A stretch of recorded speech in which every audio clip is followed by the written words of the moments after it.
Definitivamente podemos llegar a una conclusión hasta este momento, analizando toda la data de la educación técnica en el mundo. No va a haber un solo país en el siglo XXI que tenga futuro sin una educación técnica de primera. Eh, la educación técnica, lamentablemente, ha venido siendo como una especie de cenicienta de parte de los sistemas educativos, pero principalmente en el tercer mundo, porque en el primer mundo, la educación técnica, muy por el contrario, ha representado una gran inversión, una gran reingeniería de los sistemas educativos.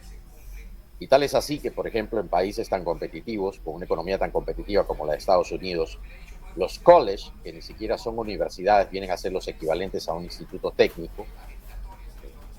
Los colleges tienen un nivel superior a cualquiera de las mejores universidades del mundo. O sea, no hay una sola universidad en el Perú que le pueda siquiera dar la talla a un college en Estados Unidos. Esto definitivamente es un indicador importantísimo, porque Estados Unidos cuenta entre institutos técnicos, o sea, college y universidades, cuenta con más o menos 4.500 instituciones de educación superior, combinando institutos y universidades. El Perú apenas está en pañales a nivel de la educación técnica. Necesitamos ampliar la cobertura, necesitamos eh, ofertar nuevas carreras acordes con una economía del conocimiento.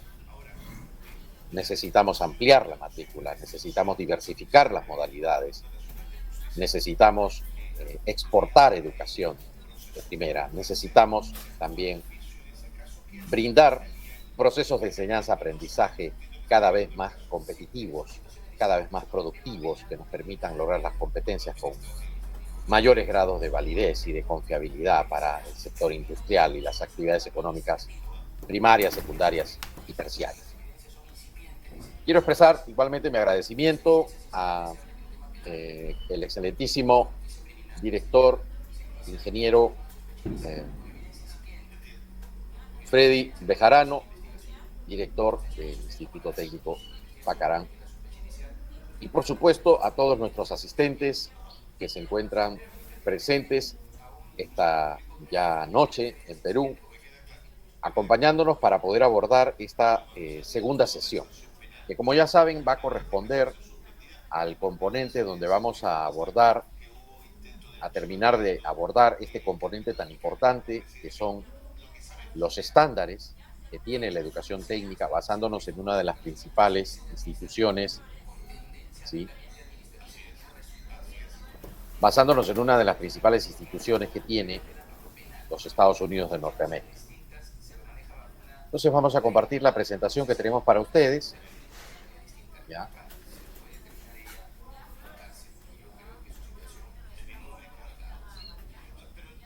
Con la finalidad de poder dar inicio a esta segunda sesión que es tan importante.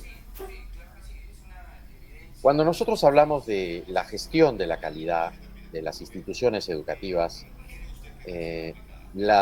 sigo afirmando que las instituciones educativas técnicas tienen una gran ventaja para con respecto a las universidades.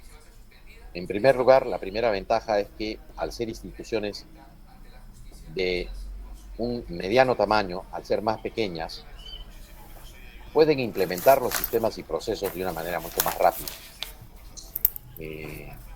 Hoy nosotros tenemos universidades que son, por ejemplo, estatales y también privadas, que son grandes elefantes, que tienen grandes y serios problemas para ponerse de acuerdo e implementar las mejoras a los procesos. Y en donde muchas veces ninguna facultad quiere dejar el temor y centrarse en la innovación y en las ventajas de la gestión. La gran ventaja que tiene y el potencial que tienen los institutos técnicos del país es que pueden tomar decisiones mucho más rápidas, pueden implementar la mejora de sus procesos con una mayor velocidad. Pero para esto, obviamente, es necesario invertir en el entrenamiento de su personal para que el personal esté suficientemente preparado con las competencias necesarias para implementar todas estas herramientas, estos fundamentos necesarios de la gestión.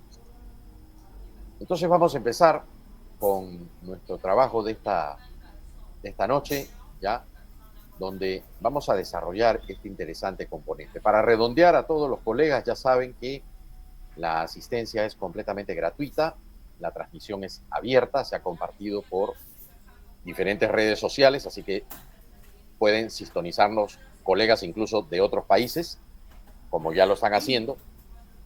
Pero recuerda que también te puedes inscribir sin ningún inconveniente. Al final de la sesión de hoy vamos a pasar el link de la inscripción para que, sin importar en qué lugar te encuentras, principalmente en el caso del Perú, te puedas matricular, inscribirte, porque terminando la sesión, recuerda que terminando la sesión número 3, que es la próxima semana, el día miércoles 1, estaríamos terminando la fase sincrónica, ¿ya? Que pueden ver en pantalla, la fase sincrónica, que se compone de 3 sesiones. Y luego se les va a dar un total de 2 semanas exactamente para que ingresen a la fase asincrónica. En la fase asincrónica ustedes van a poder estudiar 6 clases magistrales que componen este curso y elaborar su actividad de evaluación final, la cual es indispensable para que puedan obtener su certificación. Ya saben que el precio es sumamente accesible para cualquier colega que esté en el Perú, sumamente accesible a tan solo 40 soles para que puedan tener acceso a la fase asincrónica, revisar todas las clases magistrales sin ningún inconveniente, las veces que ustedes quieran, en el horario en que ustedes quieran. De todas las conferencias van a estar grabadas y por lo tanto vas a poder revisarlas, estudiarlas las veces que tú quieras en tu propio horario. Y de esa manera, al inscribirte, vas a poder certificarte en el único curso, ¿sí? En el único curso de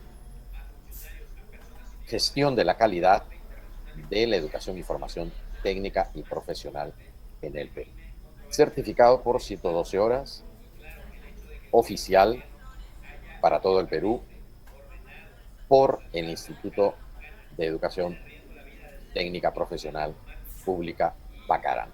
Así que es una certificación que tiene valor oficial completamente en todo el Perú, al alcance de todos ustedes a tan solo 40 soles. Así que no se pierdan, ya están compartiendo el link para que te puedas registrar e inscribir. Toma nota también de los teléfonos para que te comuniques por WhatsApp y puedas inscribirte apropiadamente. Entonces nosotros, dentro de esta certificación, recuerden que es por 112 horas, va a tener una verificación internacional de la World Association for Curriculum Quality, institución internacional que yo presido, en donde vas a poder verificar, cualquier empleador público o privado va a poder verificar tu certificación, ya que vamos a colocar tu nombre y tu nacionalidad y el curso en el que te has certificado en nuestra página web, de tal manera que vas a obtener un Global Management Certificate de verificación mundial. Nos habíamos quedado entonces en la unidad 1, ya donde habíamos abordado primero los fundamentos y los estándares de calidad. Habíamos establecido 2 grandes bloques de contenido, primero los fundamentos de calidad y luego los estándares. Vamos a recordar brevemente qué entendemos por calidad. La calidad hay que entenderla, en primer lugar, como 4 grandes procesos, ¿correcto? Primero, la calidad significa declarar qué cosa es lo que usted hace, ya sea a nivel de productos o a nivel de servicio. La calidad implica que usted sea consciente de qué tipo de actividad económica está realizando. Si usted está realizando una actividad primaria, extractiva, si usted está realizando una actividad secundaria, transformativa, o una actividad terciaria en el orden de los servicios. Eso es un elemento fundamental. Entonces usted tiene que declarar a qué se dedica, qué productos hace, qué características tienen sus productos, cuáles son las especificaciones técnicas de su servicio. A eso se refiere la primera. La segunda etapa de la calidad significa que ahora tiene usted que pasar a hacer. ¿Hacer qué? Hacer lo que usted prometió. No hay calidad sin ética. Eso es algo que usted tiene que entender. No existe calidad sin ética. No puede haber calidad si una empresa, una institución, una organización o vamos a decir simple y llanamente, profesional o un trabajador no tienen ética. usted tiene que cumplir a la hora de hablar en términos de calidad. Usted tiene que cumplir con lo que usted ofrece, en los términos en que usted los ofrece. Por eso es que se generó tremendo problema cuando se produce la pandemia, ¿no? ¿Recuerdan cuando se produjo la pandemia? ¿Qué pasó con los colegios? Sobre todo los colegios privados, donde los padres estaban pagando su dinero. Y también las universidades privadas, donde el padre de familia es el que está pagando el dinero para que sus hijos reciban el servicio. ¿Qué pasó con los colegios y las universidades privadas? Pasaron de dar una atención en el campus a dar una atención en línea. Y entonces muchos padres de familia decían, bueno, pero si ahora no están gastando agua, no están gastando luz, si ahora no está mi hijo utilizando el laboratorio, si mi hijo no está usando las instalaciones, el aula, la carpeta, el comedor, los pasadizos, entonces, ¿por qué? Decían los padres de familia, y muy lógicamente, ¿por qué yo tengo que pagar la misma tarifa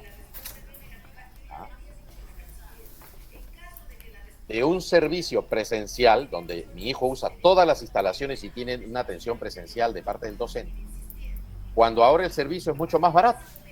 Porque no se está facturando la misma cantidad de agua, ni de luz, ni de internet, ni laboratorios, ni pasadizos, ni canchas, ni baños, ni comedor.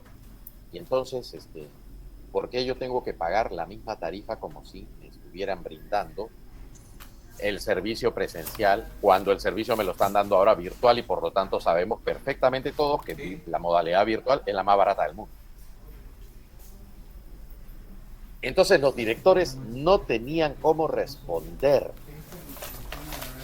Los promotores no tenían cómo responder esa observación, esa objeción de parte del cliente. Y eso precisamente porque demostró que los centros educativos y las universidades no saben en qué consiste el servicio que están brindando.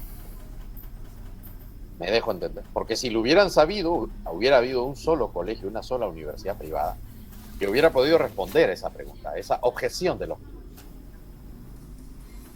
Y la respuesta es bien sencilla, pero la respuesta no la sabe cualquiera. Nosotros en las instituciones educativas no certificamos horas, no certificamos el uso de instalaciones, lo que certificamos son habilidades. Así que en la medida que su hijo logre la habilidad, en la medida que el estudiante logre la habilidad, eso es independiente de la modalidad en la que yo lo ofrezco. ¿Me dejo entender?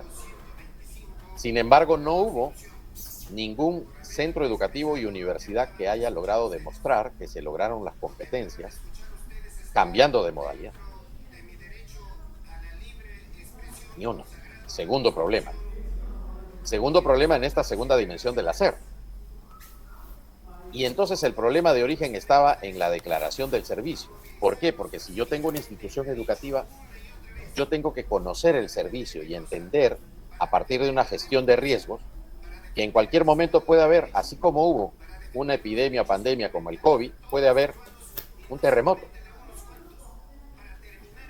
¿Me dejo entender? Puede haber cualquier otro tipo de desastre natural. Puede haber guerra civil, puede haber guerra internacional. Y entonces yo tengo que tener esa cláusula dentro de la declaración de mis servicios para después evitarme problemas con la objeción de los clientes, que con toda justicia la realizaron correctamente. Entonces, en la fase 1 de la calidad yo tengo que declarar cuáles son mis modalidades. Y tengo que declarar qué pasa con mi servicio en caso de emergencia. Todo eso hay que colocarlo en la declaración. Por eso las instituciones siempre tienen que tener con claridad su misión, su visión, tienen que tener con claridad toda una declaración a través de diversos instrumentos, manuales, protocolos, que permitan clarificar este tipo de situaciones que se pueden presentar. Ahí ustedes pudieron haber observado cómo estaba la gestión de calidad en las instituciones privadas más prestigiosas del país. Y lo digo esto porque son las que cuentan con el mayor presupuesto y por lo tanto deberían de tener los niveles de calidad más altos. Sin embargo, a la hora de la pandemia se demostró que no era así. Entonces, en el segundo nivel de la calidad, yo tengo que demostrar que tengo que cumplir, nivel de la calidad, yo tengo que demostrar que tengo que cumplir, brindar el servicio o el producto tal como yo lo he declarado. En la tercera etapa, yo tengo que tener procesos de sistematización, ¿correcto?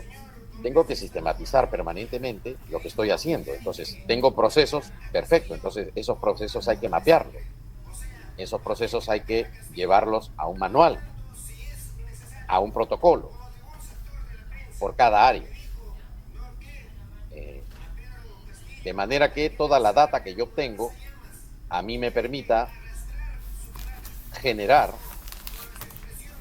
data empírica, data cualitativa, data cuantitativa, de manera que yo pueda pasar al cuarto nivel, que significa realizar mi mejora continua. Entonces, con esos 4 microprocesos tenemos básicamente todas las etapas de la calidad. Declarar bien lo que hacemos, hacer lo que declaramos, sistematizar nuestros procesos y mejorar en base a la data o la evidencia. Es uno de los elementos fundamentales.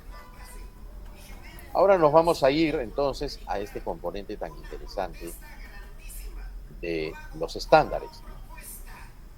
Y en los estándares les habíamos indicado que nos vamos a familiarizar con una institución en Estados Unidos. Vamos a pasar ya al componente 2 de la unidad 1, que es estándares de calidad. Y nos vamos a familiarizar con una de las principales asociaciones para la calidad de la educación técnica en Estados Unidos, que es la ACTA, ¿no? Que significa Asociación para las Carreras y Educación Técnica de los Estados Unidos. Y ellos tienen ya desde el año 18 un marco de estándares. El día de hoy vamos a revisar brevemente los estándares que ellos tienen para el currículum. ¿Ya?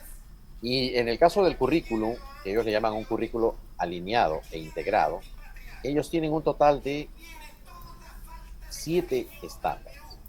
Vamos a analizar cada uno desde la perspectiva, desde el enfoque experimental, que es el que yo más recomiendo para que las instituciones educativas puedan tener un mayor grado de control sobre los procesos, de manera que en primer lugar usted pueda, cuando trata de lograr alcanzar un estándar, no importa si es nacional o internacional, lo primero que usted tiene que hacer es comprender el estándar y analizarlo, descomponerlo en sus partes, y luego esas partes organizarlas a manera de causa y efecto para que usted las pueda manipular como una variable independiente y dependiente. Veamos el primer esquema acerca del primer estándar. El primer estándar dice, de la ACTE, de la Asociación para la Calidad de la Educación Técnica en Estados Unidos. El primer estándar en el campo del currículo dice, ¿no?, que el plan de estudios se basa en competencias, estándares técnicos y validados por la industria.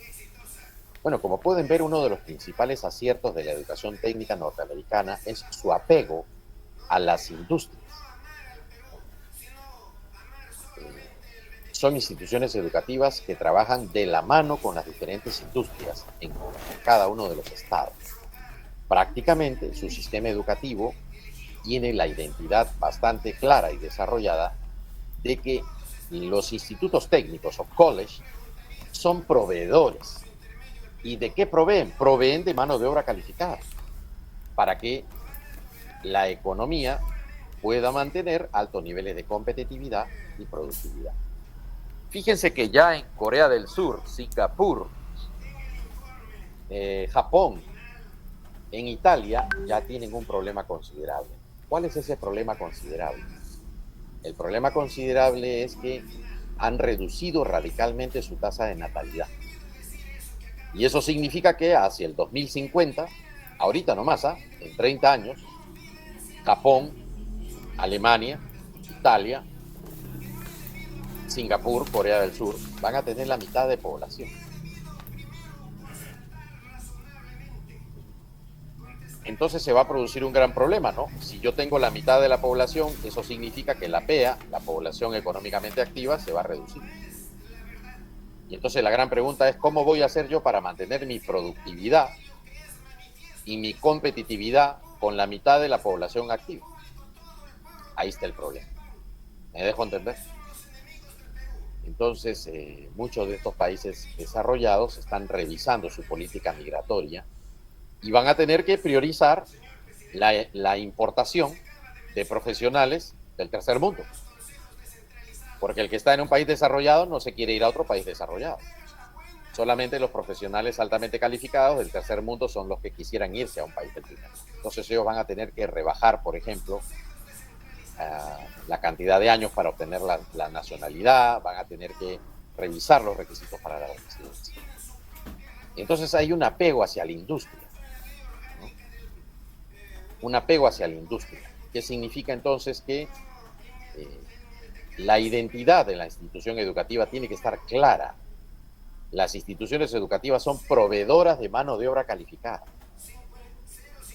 Su finalidad no es la academia, no es la enciclopedia, como la finalidad que tienen las universidades, que andan pensando las universidades que son centros de saber, centros del conocimiento. No, señores, bájense de esa nube. Los institutos técnicos y las universidades son proveedores de mano de obra calificada. No se va a otra cosa a la universidad. Las personas van a la universidad a desarrollar competencias y esas competencias tienen un impacto directo en la competitividad y productividad de las actividades económicas primarias, secundarias y terciarias. Así es simple. Sin embargo, hay universidades que todavía no entienden esto. Y la principal evidencia de que la universidad no entiende el apego que tiene que tener con la industria es, por ejemplo, la existencia de los estudios generales. Los estudios generales, que ya están obsoletos, obstaculizan el desarrollo de competencias, retrasan, encarecen la educación y retrasan el itinerario formal. Y no especializan en nada. Y precisamente esa es una evidencia irrefutable de que las universidades siguen siendo concebidas en términos enciclopédicos, ¿no? Y no en términos de proveedores de servicios para la obtención de mano de obra calificada para la. Entonces aquí pueden observar en el esquema, en la parte inferior, que como causa están separados tres de los factores que me indica el estándar. El estándar dice plan de estudio se basa en competencias, perfecto, yo saco competencias, la pongo como causa. Estándares técnicos, también lo bajo, lo pongo como causa. Y validado por la industria, tercer elemento, tercer factor, que yo lo saco y lo coloco como variable independiente. Es decir, esa variable independiente, si yo la cumplo, va a actuar a manera de causa y me va a generar un plan de estudios de mayor calidad.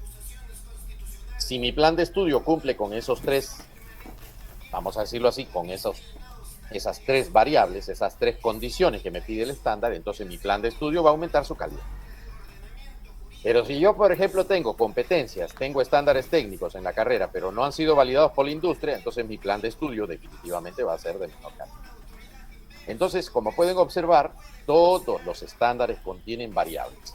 Y eso es lo que ustedes, como gestores de la calidad de la educación técnica, tienen que aprender rápidamente, a pensar en términos de variables. Entonces, usted lee el estándar con atención con su equipo técnico e identifica cuáles son las variables independientes del estándar, las pone a la izquierda a manera de causa. Y luego, por cada una de esas variables independientes, usted va a mapear sus procesos, va a usted ejecutar una serie de procesos y esos procesos van a generarle una evidencia. Y esa evidencia es lo que va a revisar el ente acreditador o el ente licenciado. ¿Correcto?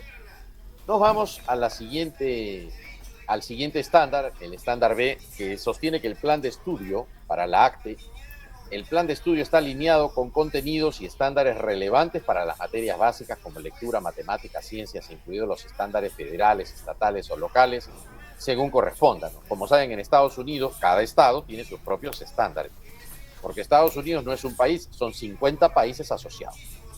Entonces, cada estado, en Estados Unidos, cada estado tiene sus propios estándares. Entonces, la variable sería,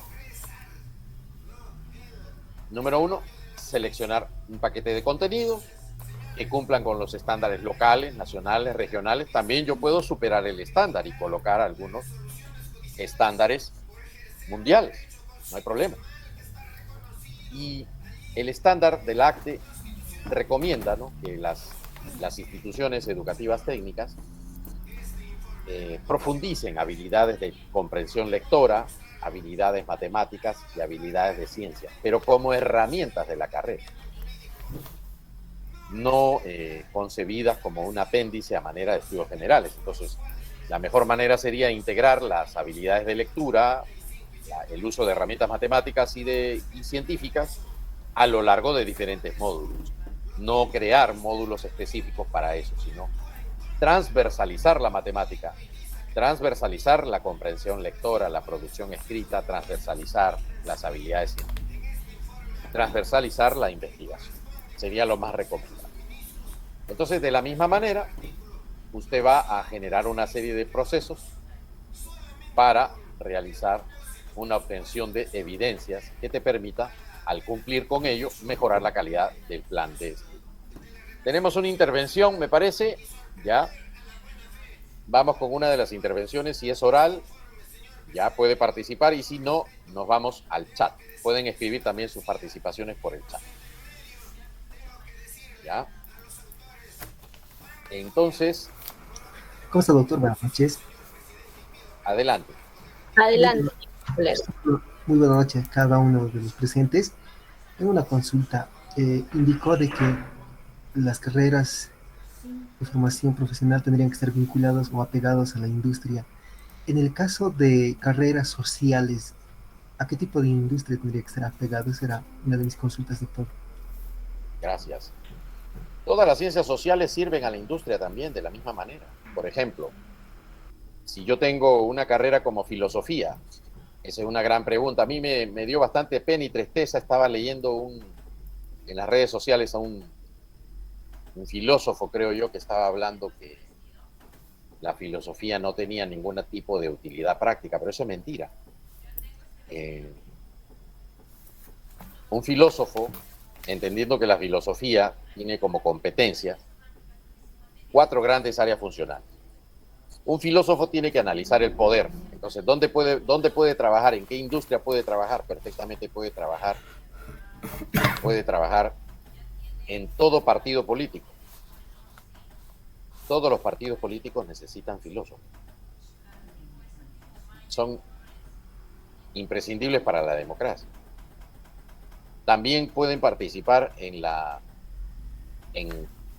cualquier empresa de productos o servicios. ¿Por qué? Porque el filósofo maneja los fundamentos éticos y la ética es fundamental para la calidad. Entonces yo no puedo tener un producto o un servicio si no estoy reflexionando permanentemente de qué manera mi producto y mi servicio no violan principios éticos de mis clientes. Aparte de eso, los filósofos, por ejemplo, trabajan el componente de la estética. Entonces, en toda la industria artística puede trabajar un filósofo. En todo medio de comunicación puede trabajar perfectamente un filósofo. En todas las redes sociales pueden trabajar perfectamente los filósofos, porque ellos son los que producen las herramientas del pensamiento humano. Y también los filósofos pueden trabajar en cualquier institución científica, porque los filósofos son los padres de la lógica. La lógica es la madre de la ciencia. Me dejo entender, ¿no? Pero lamentablemente los filósofos, ¿qué hacen? Estudian filosofía 5 años, obtienen el título y acaban de profesores de filosofía de cuarto. Es el problema que tienen. ¿Por qué? Porque no entienden que toda carrera profesional puede contribuir al desarrollo de actividades económicas. Así es. ¿Ya? Entonces, nosotros no podemos tener empresas, por ejemplo, marketing, sin sociólogos, sin antropólogos. No podemos tener medios de comunicación sin filósofos, revistas, periódicos, noticieros. No podemos tener nosotros lo que se denominan empresas sin ética, empresas sin el manejo de herramientas sociológicas, antropológicas, etnológicas, etnográficas. Entonces, de manera que las ciencias sociales tienen un rol preponderante en todo tipo de industria, en todo tipo de actividad, sea primaria, secundaria o terciaria. El gran problema es cómo lo forman, ¿no? Y entonces las carreras de ciencias sociales actualmente, al estar desconectadas de la industria, por puro prejuicio e ignorancia, al estar desconectadas las carreras de ciencias sociales con la industria, lo que se han transformado es en una fábrica de subempleados. Por ejemplo, actualmente sería un suicidio no formar a un docente para que también trabaje en la parte de recursos humanos corporativos. Porque como ustedes saben, todas las empresas de rango mundial tienen departamentos muy sólidos de capacitación. Y las empresas de mediano rango, medianas, también tienen departamentos de capacitación. Pero en los departamentos de capacitación, lamentablemente trabajan administradores de empresas que se han ido especializando en recursos humanos. Pero esos administradores de empresas que se han ido especializando en recursos humanos no saben qué cosa es una competencia, no tienen idea de qué cosa es un método de enseñanza, no comprenden qué cosa es una técnica de enseñanza y no entienden qué cosas son estrategias y no tienen ningún fundamento de educación de adultos.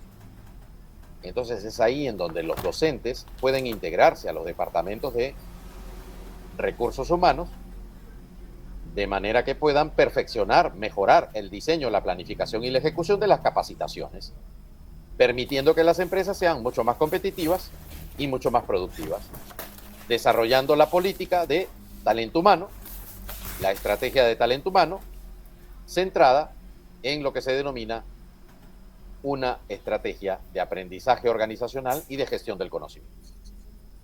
Pero como a los colegas en educación, a mis colegas, yo también soy un educador, no nos enseñan absolutamente nada de la educación corporativa.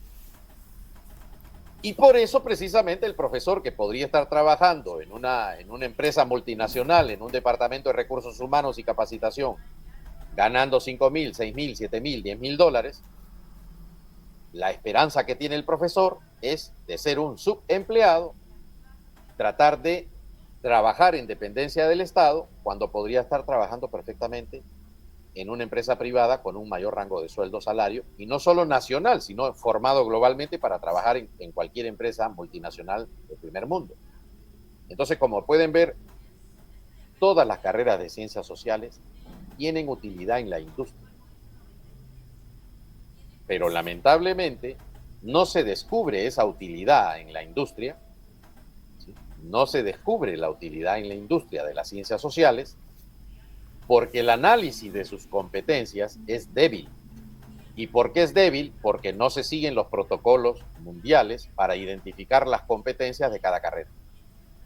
Entonces, mientras nosotros no identifiquemos las competencias, verdaderas competencias de las carreras de ciencias sociales, siempre estaremos arriesgando a los egresados a ser futuros subempleados. Porque solo el enfoque por competencias es el especializado en el estudio del trabajo, que me va a permitir tener todo el rango de posibilidades laborales completo. Caso contrario, yo voy a seguir teniendo una noción, una visión tradicional, clásica de cada carrera en ciencias sociales, y eso nunca me va a permitir entender cuáles son las conexiones entre estas profesiones y las demás industrias. ¿Correcto? Muy bien. Pasamos entonces a la orden. Pasamos entonces, si tienen alguna intervención, por favor, les vamos a rogar que la escriban por el chat, ¿ya? Porque al final siempre vamos a tener nosotros una pequeña etapa de intervenciones orales o por chat si lo desean. Vámonos al indicador, al estándar C, ¿no? Sostiene que el plan de estudios incorpora estándares de habilidades de empleabilidad.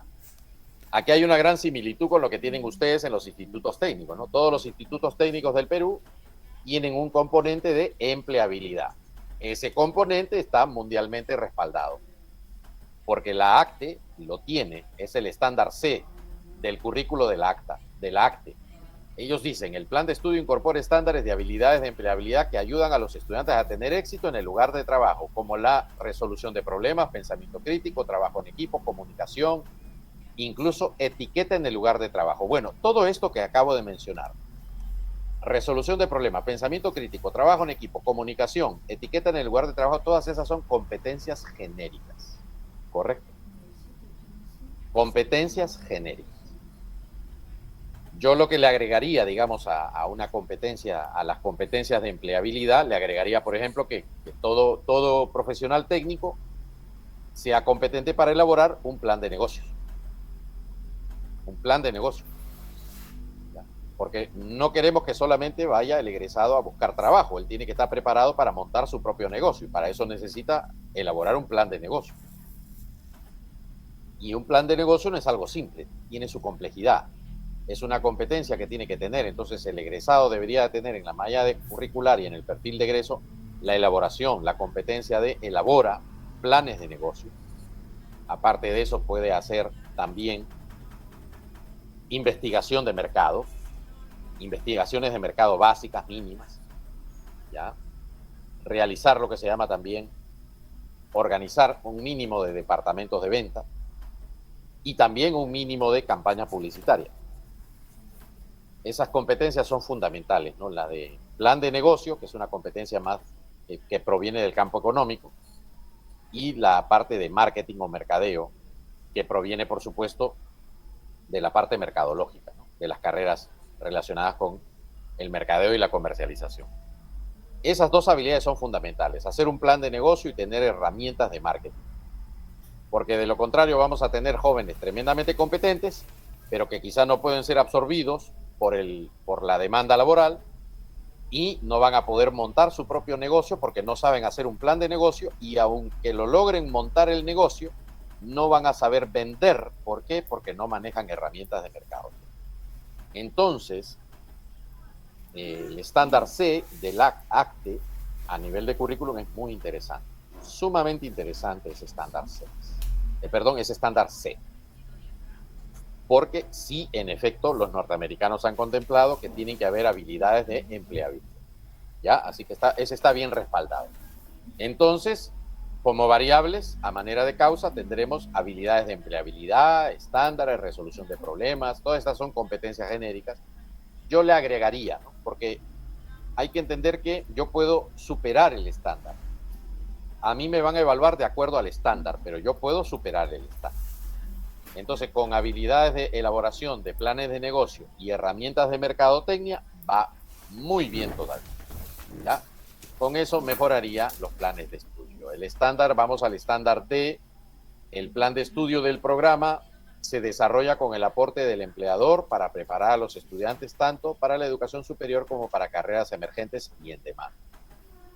Ahí sí, los americanos pusieron un énfasis no solo en los empleadores, sino que lo que más sorprende de este estándar es el énfasis que ponen en carreras emergentes. Y estábamos discutiendo en un congreso científico hace un par de días atrás, un congreso científico en Barcelona, estábamos discutiendo cuántas carreras, a como las conocemos el día de hoy, van a desaparecer con la inteligencia artificial. Y bueno, los cálculos, las proyecciones es que aproximadamente un mínimo de 30 carreras van a desaparecer con inteligencia artificial en los próximos 20 años. O sea, ustedes se imaginan que yo tenga una universidad como San Marcos, que puede tener 40, 50 carreras, y que en los próximos 30 años, en los próximos 20 años, San Marcos se quede sin la mitad de carreras. La gran pregunta es, ¿qué va a pasar con esos profesores? ¿Cómo van a mantener a su familia? Pero la otra gran pregunta es, ¿qué va a pasar con todos los egresados de esas 30 carreras? ¿En qué van a trabajar? Entonces, definitivamente, los americanos, como ellos son muy futuristas, plantearon en su estándar de, a ver, su plan de estudio tiene que considerar carreras emergentes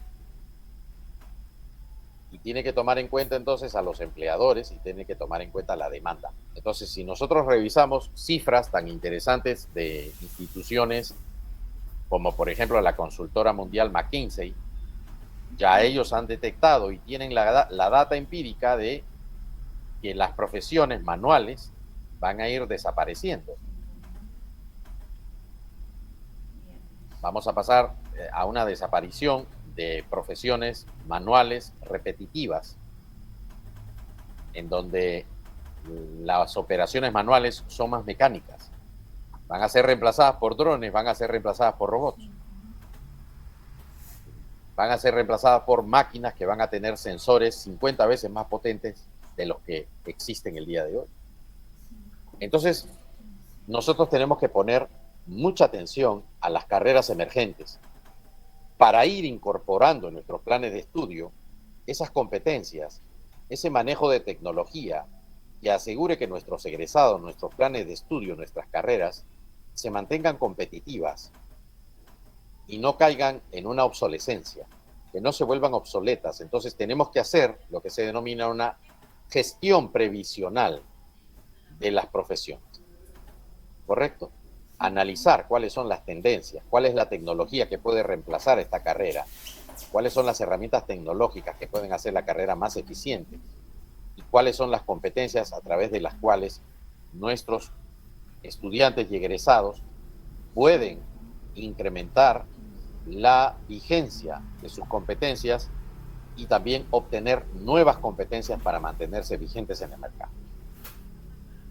Muy interesante el estándar D. Nos vamos al estándar E. Dice, el plan de estudio permite que los estudiantes apliquen conocimientos y habilidades integrados en escenarios auténticos. Vamos a explicar bien esto. Muchos colegas todavía no entienden aquí la palabra clave. La palabra clave es autenticidad. Esa es la palabra clave. La categoría autenticidad significa que la manera en que una persona aprende tiene que ser lo más parecido a la forma en que va a realizar el trabajo.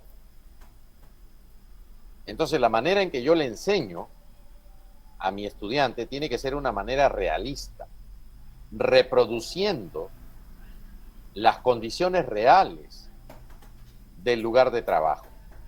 ¿Por qué? Porque las competencias no son hechos académicos. Las competencias son hechos económicos.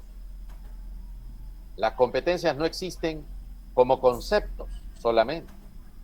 Las competencias son existentes dentro de las actividades económicas.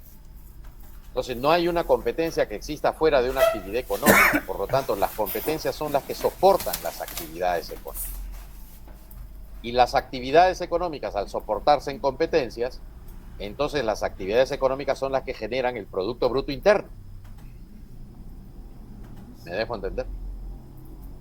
Si usted desaparece las competencias de la población económicamente activa, inmediatamente entonces usted paraliza las actividades económicas. Y si usted paraliza las actividades económicas, entonces no hay Producto Bruto Interno. Se cae, se paraliza completamente la economía si usted paraliza las competencias. Las competencias son el sostén, el motor, la columna vertebral de la economía. Y por lo tanto, al ser hechos económicos, no son hechos académicos. Entonces, esa aula, en donde muchas veces nosotros estamos dando clases a manera de conferencia, hay que entender que esa aula no reproduce un entorno real de trabajo. Y entonces el estándar, para eso el estándar E de la ACTE, sostiene que el plan de estudio, ¿ya?, tiene que tener suficiente nivel de práctica para que los estudiantes puedan aplicar lo que están aprendiendo en entornos completamente auténticos. Por lo tanto, la autenticidad significa que yo voy a enseñar con el método clínico. voy a trabajar muchas simulaciones, ¿ya? Muy bien, como lo está diciendo Gabriel Vargas, experiencia formativa en situación real de trabajo. A eso es lo que se refiere. Todo eso, la EFSRT, todo eso se resume en la categoría autenticidad. Y eso lo plantea por primera vez en el mundo Miller en el año 90, ¿ya? Con una investigación que él hace en las facultades de medicina de los Estados Unidos. Ya posteriormente otros autores lo adoptan como Monereo, pero 10 años después, en el año 2000, pero el primero fue Miller en el año 90. Ya luego el Ministerio de Educación también adopta con esta categoría experiencia formativa en situación real de trabajo. Pero lo curioso aquí es que la experiencia formativa en situación real de trabajo, vuelvo a repetir, se le plantea muy bien, es un gran acierto a la educación técnica porque la fortalece, pero las universidades la ignoran. Las universidades la ignoran completamente, porque si tú revisas las carreras universitarias, el 80% es teoría. Y la cantidad de práctica es mínima. No hay suficiente cantidad de práctica. Ahora, en el caso entonces de las instituciones técnicas, volviendo a la educación técnica, hay que prestarle mucha atención a esta categoría de experiencia formativa en situación real de trabajo. ¿Por qué? Porque si la norma me indica que la experiencia formativa tiene que ser auténtica, esa norma se basa en data, es decir, se basa en investigaciones internacionales que han demostrado que las personas tienen que ser educadas, sobre todo a nivel superior, en situaciones reales de trabajo. Entonces hay data, esa data genera una norma, pero ahora lo que tenemos que hacer es cumplir la norma. Y si tenemos entonces como norma generar experiencias formativas en situaciones reales de trabajo, entonces acá viene la pregunta, entonces, ¿qué hace todavía existiendo el examen escrito? Esa es la gran pregunta que hay que tomar. ¿Por qué? Porque la tradición del examen escrito colisiona con la situación, la experiencia formativa en situación real de trabajo. Entonces, si yo voy a desarrollar una experiencia formativa en situación real de trabajo, tengo que reemplazar el examen escrito por una evaluación de tipo clínico. Tengo que cambiar el método de enseñanza de expositivo a trabajar con los métodos formativos más auténticos, que son 5. Tengo que trabajar más por proyecto, tengo que trabajar más de manera clínica, tengo que trabajar más con investigación-acción, con casos y con problemas. Entonces, hay que entender esta categoría, muy bien recomendada a las instituciones técnicas, de que la experiencia formativa en situación real de trabajo requiere cambios a nivel del método de enseñanza y a nivel de los métodos de evaluación. Entonces, yo tengo que enseñar de manera clínica y evaluar de manera clínica.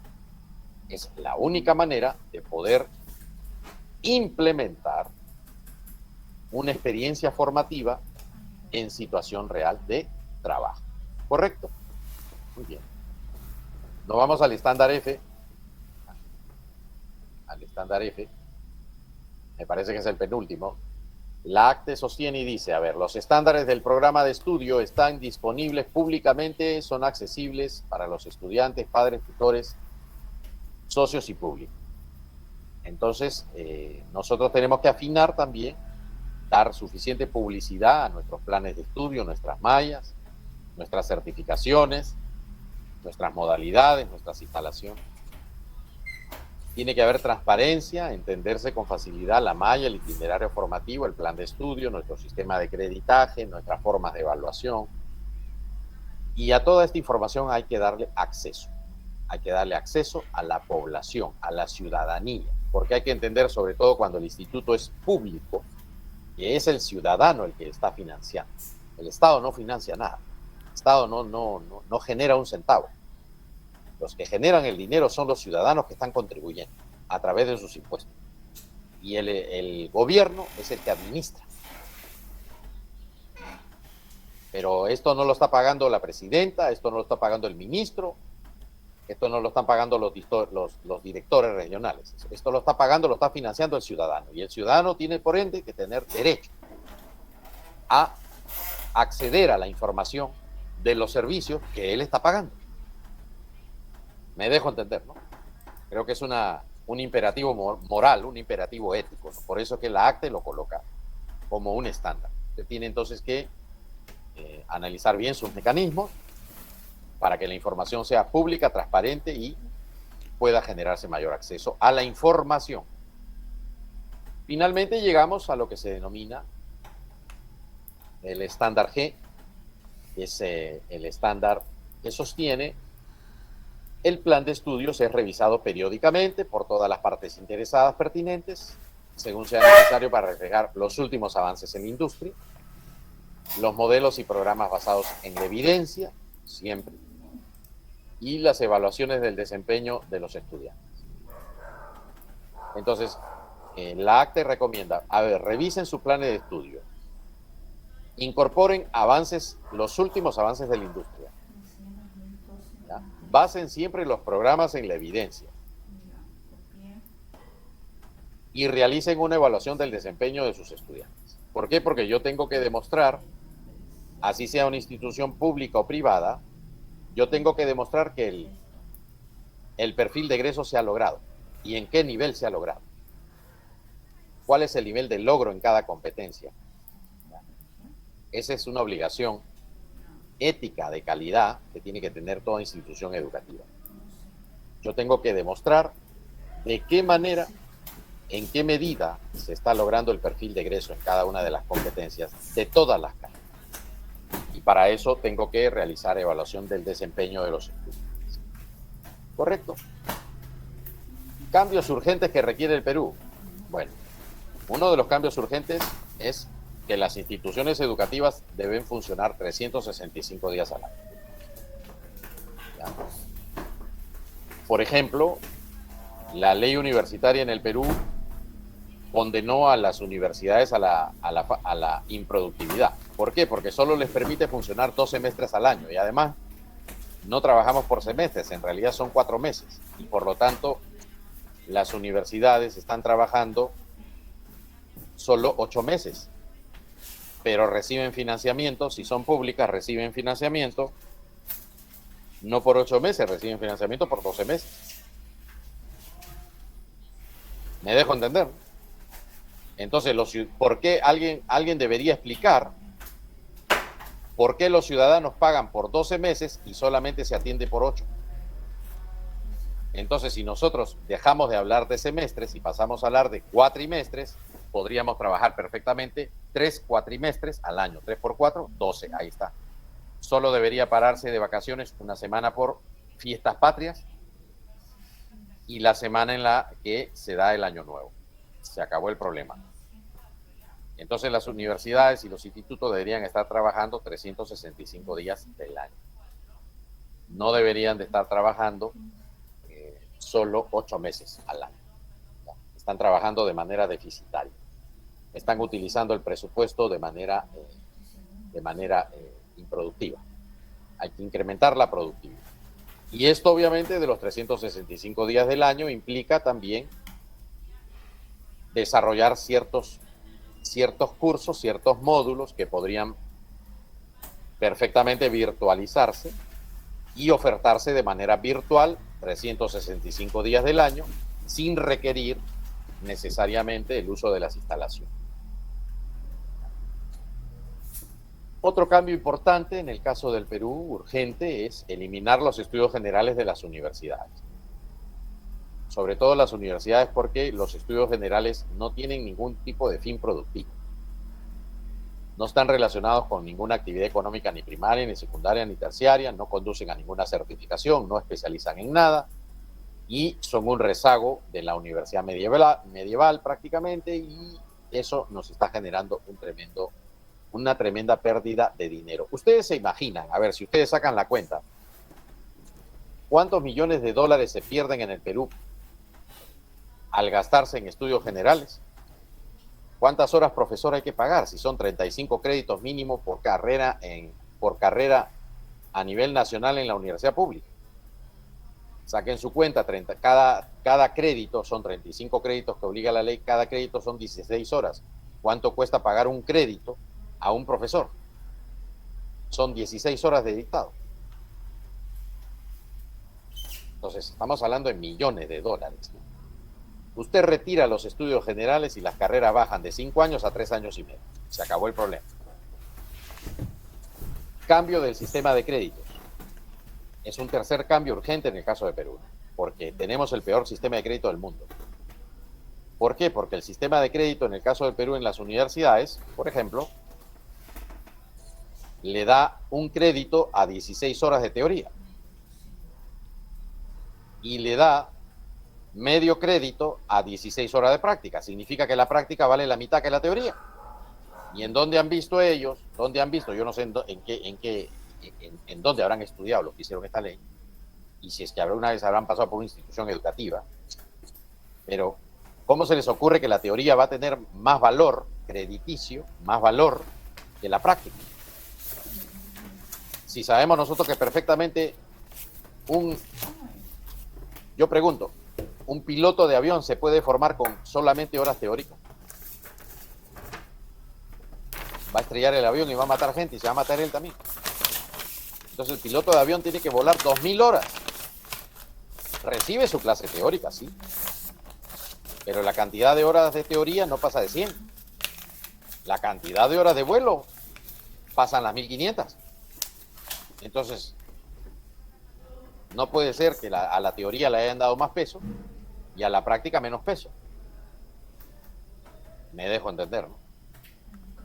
Entonces, una competencia no es simple y llanamente tener conocimiento. Una competencia implica intervenir en la realidad, es un desempeño laboral. Y un desempeño laboral implica horas de práctica.